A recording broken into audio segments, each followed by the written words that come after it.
do show e colocar seco. E Dave Chappelle disse, como fizeram com o Chris Rock, né? Aqui no jornal no Brasil. Chris Rock, no último show, falou que assistiu tal filme só pra ver o Will Smith sendo chicoteado do não sei o que. Sim. Como se aquilo fosse realmente a opinião dele, ou que ele gostasse disso. Tirou todo o contexto. Aliás, o Chris Rock é um cara que apanha também, né? Apanhou, tomou um soco do Will no Smith. caso do Will Smith, ele tomou um soco muito mesmo, mas apanha bastante. Então, na Idade Média, e depois da Idade Média, se você vai a fontes históricas... Então, quando que... A Inquisição, que começou na Idade Média, um dos procedimentos dos inquisidores era pegar frases de livros, tirar essa frase do contexto e elencar as proposições, como se falava, condenáveis. Tipo, ele está cometendo um pecado por causa disso. Aqui, Nossa. Eu pego, por exemplo, o caso de um místico, filósofo dominicano, mestre Eckhart, morreu por volta de 1328, a condenação da Inquisição dele saiu em 1329, ele estava morto.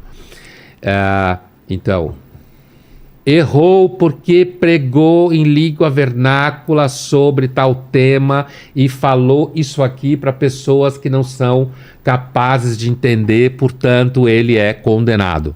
Quer dizer, então quando você vê alguma autoridade que tem poder de espada na mão, ou seja, a lei, analisar textos com a intenção de identificar se ali existe ou não alguma coisa que possa ser passível. Analisar a intenção. Aí é perigoso. O cheiro de censura sobe. Esse quadro, Certo. o que você quis dizer com esse quadro? Então. Perguntando pro pintor. Por que você colocou uma caveira aqui, aqui e do um lado general você, aqui? isso, então.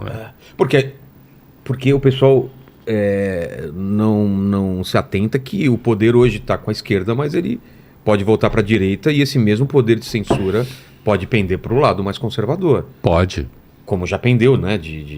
Como os petistas acusaram o STF e todo mundo Exato. de ferrarem o Lula para ele não derrotar o Bolsonaro em 18. E agora a direita americana acusa o Poder Judiciário americano de estar querendo ferrar o Trump porque o Trump tem chance de derrotar o Biden. Mas, Pondé, o problema maior é que eu lembro do Lenny Bruce, né? Que é um dos caras das antigas, o cara que começou o stand-up nos Estados Unidos, e a polícia ficava no show dele vendo se ele ia falar algumas palavras e foi preso várias vezes, porque falava obscenidades, e coisas que eram proibidas na época. Naquele tempo devia ser obscenidade. Exatamente, né? Era obscenidade mesmo. E ele fazia questão de falar porque ele não admitia isso, e ele empurrou essa linha lá pra frente. Só que hoje em dia, eu não tô vendo a polícia ou o governo, eu tô vendo as próprias pessoas denunciando, caçando e querendo calar as pessoas. Sim. Não é mais o Estado acaba sendo a mão que vai lá, que reage. Sim. Mas eu vejo as pessoas mesmo falando, esse cara não pode continuar fazendo o que ele está fazendo, eu quero que ele... eu não quero só não consumir, eu quero que ninguém consuma. Como você falou, você não consome e não gosta. Sim. Mas essa pessoa, ela não se contenta com isso, ela quer que ninguém consuma. Ela quer que o mundo tenha a cara dela. Exatamente. Certo? Ela Sabe, quer... eu vou te dar um exemplo. Toda semana no domingo a gente coloca a agenda da semana. E toda semana tem o sommelier de agenda que fala assim... quarta e quinta odiei, não vou assistir. Vocês estão mandando muito mal, nos outros dias eu vou. Como se toda a agenda tivesse que ser feita para ela. Sim. Então eu falo assim, Odair, desculpa, semana que vem a gente consulta antes de fechar os convidados, entendeu? Você fala isso? Claro. E aquela carinha de vômito que eles mandam, né? Tipo, sei lá, Pondé, vomitinho. Ou então, sei lá, uma outra pessoa... Tem gente que manda cocô também, né? Cocô. Então a pessoa, assim, ela acha que ela tem que ser agradada totalmente. Porque ela fala assim, eu gostei dessa semana que vem vai vir também uma semana toda feita para mim. O problema é que a sociedade de mercado depende disso, né? É burrice ou é um pouco de... Eu acho que é um traço do ser humano. O ser humano sempre gostou de linchar. Você tem entre outros tantos, tem um livro chamado Outono da Idade Média, de um historiador holandês chamado Huizinga, com H, e esse livro tem em português. Huizinga? Mas começa com H. Tá. Né? Huizinga. Como escreve, como fala, com Z e tudo. Que ele descreve nesse livro, Outono da Idade Média, que é um livro sobre, basicamente, século XV, o ano 1400, nos Países Baixos, ou seja, Holanda, Bélgica, como a gente fala hoje, Sei. Luxemburgo e tal, em que ele vai descrevendo como as pessoas iam à execução pública, inclusive a execução de hereges, como se hoje fosse um programa de final de semana.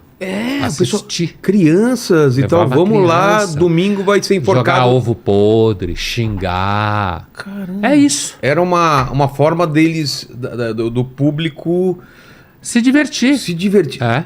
Cara, que É bizarro. isso que tá nas redes sociais.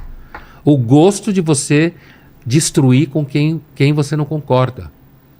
Entendeu? É isso que acontece. Mas você acha que a gente vai num limite, bater lá em cima e depois vai ser como aconteceu com movimentos literários, movimentos artísticos, vai numa forma aqui, depois vem uma contrária?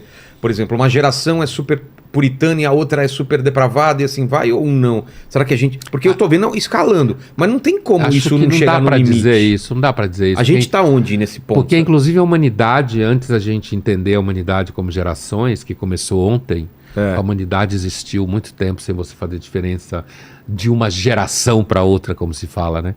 Essa comparação de gerações começa a aparecer em literatura na segunda metade do século XIX, associado à educação, à ideia de que jovens devem ser educados pela ciência.